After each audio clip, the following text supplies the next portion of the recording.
The latest news of United States of America and Iran today.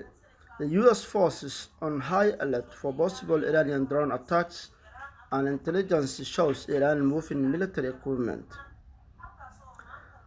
US forces air defense missile batteries across the Middle East were placed on high alert overnight Monday to possibly shoot down Iranian drones and intelligence mounted about a threat for an imminent attack against the US targets, two US officials tell CNN.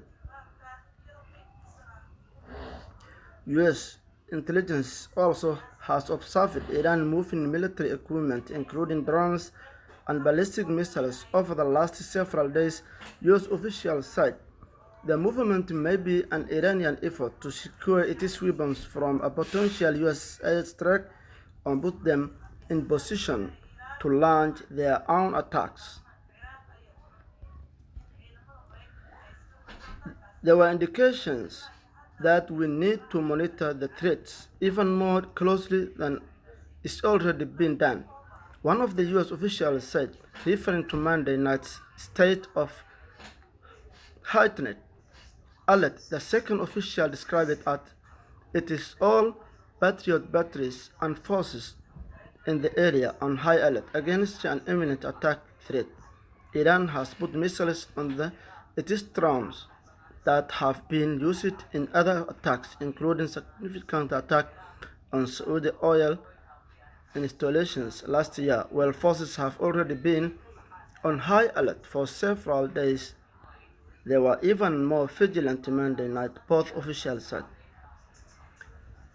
Based on the intelligence, the US was watching for the potential attacks specifically against US locations in Iraq, Kuwait, Saudi Arabia, the United Arab Emirates, and Jordan.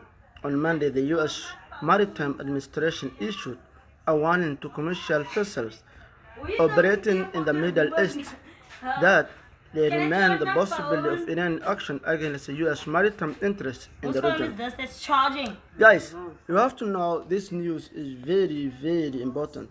Please subscribe our channel, which is regularnews.co.net, and you can find the latest news updates regarding this tension. Thank you.